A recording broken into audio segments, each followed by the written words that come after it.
is really good at keeping out extremists. You know, like when they kept out Iraqi extremist Ahmed Hassan after he told border officials he'd been trained to kill by ISIS. Oh no, they let him in and gave him asylum, but at least they deported him after he was caught watching ISIS videos and singing jihadi songs with the lyrics, "We are coming with you to the slaughter in your home and country." Oh no, they didn't, and he went on to bomb a train. Okay, but wait, that's just one case. Youssef Zaghba, who in 2016 told officials, quote, "I'm going to be a terrorist," and then went on to carry out the London Bridge terrorist attack a year later. It's not like we let that guy in. Oh, Sheikh Hamza Sodagor, who called for homosexuals to be burned to death and thrown off cliffs, was stopped from entering the UK when he tried to give a series of lectures in London. Oh no, he was given a visa and welcomed in. Okay, but some are gonna slip through the cracks, right? Syed Muzaffar Shah Qadri, a preacher considered so extreme he was banned in Pakistan. Someone who praised the murderer of a politician in Pakistan who spoke out against blasphemy laws. At least he was banned from the UK. No, he was allowed in and went on to do a speaking tour of British mosques. Okay, but Mohammed Naqib-ur-Rehman and Hassam Hasib-ur-Rehman, two Muslim clerics who praised the same assassin in Pakistan, they were kept out, right? No, they were welcomed by the Archbishop of Canterbury. Okay, mistakes were made, but at least we stopped 400 returning ISIS jihadists from re-entering the UK.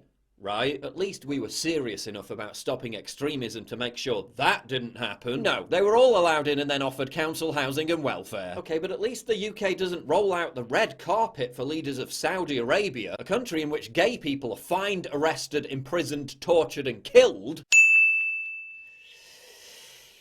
Oh. So what extremists are we stopping from entering the UK? Martin Sellner, a right-wing activist who planned to give a speech in Speaker's Corner Hyde Park about the threat to free speech. Banned.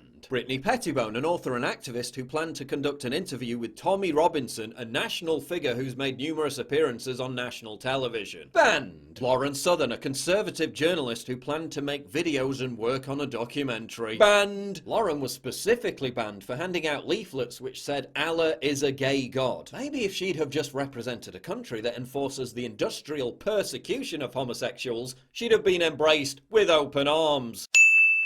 It's also interesting how Pettibone was detained and deported for attempting to interview Tommy Robinson, a fate that didn't await journalists from ABC and NBC News when they arrived in the UK to interview Tommy Robinson. Now just indulge me for a second, but it's almost as if all these reasons are absolute bullshit. And the real reason for them being banned is that the UK is an authoritarian country, which has de facto begun enforcing blasphemy laws that make criticism of Islam, which is a belief system and not a race, a criminal offence. That can't possibly be true, can it? It can't possibly be true that we have a government which admits it can't keep track of 20,000 potential terrorists, yet is waiting in the middle of the night to pounce on and detain under the Terrorism Act a 22-year-old Canadian girl because she did some real-life shit posting. That's just not possible. That would be horrible. I mean, after Trump's disgusting Muslim ban, the world spoke out in unison against the outrageous idea of refusing people entry simply because of their private personal beliefs. That could never happen here. It can't possibly be true that our bureaucracy is so poisoned by political correctness it keeps 25-year-old conservatives locked up for days over their political opinions, while ignoring industrial-scale grooming scandals where young girls and children are abducted, drugged, abused and defiled for years on end, and the culprits aren't prosecuted because authorities fear they might be seen as racist, and our national broadcaster barely even covers the story, burying it between stories about the Crufts dog show and a council grant. That scenario is just too wacky to believe. I mean, it's not like while the current Conservative government detains and deports foreign nationals for criticising Islam, the potential next government in waiting wants to punish British citizens for criticising Islam. Who would believe such nonsense? Who would believe that authorities are turning a blind eye to marauding rape gangs while arresting thousands of people a year for offensive tweets? Who would believe that teachers are being reported to government counter-terror radicalisation bodies for saying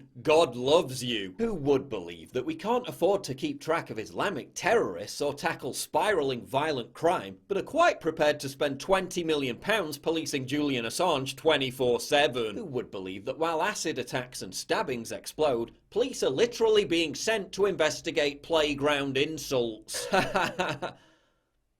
Who would believe that while Deliveroo drivers refuse to work in certain parts of the country because of violent attacks, police are encouraging people to call emergency numbers if they're offended by tweets? Who would believe that while police budgets are being slashed and the public is being told not all crimes can be investigated, a man in Scotland faces prison time for a joke video in which he made his pug dog mock Nazis? Ha ha ha ha ha.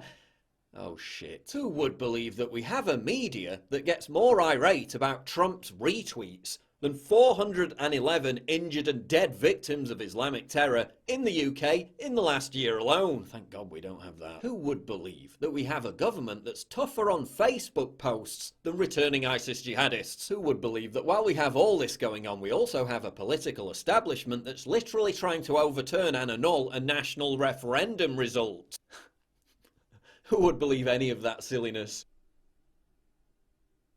The only circumstances under which any of that could be true is if the UK was no longer a democratic country, and was in fact an authoritarian state in which freedom of speech and freedom of assembly don't actually exist anymore. And we all know that's not the case, don't we?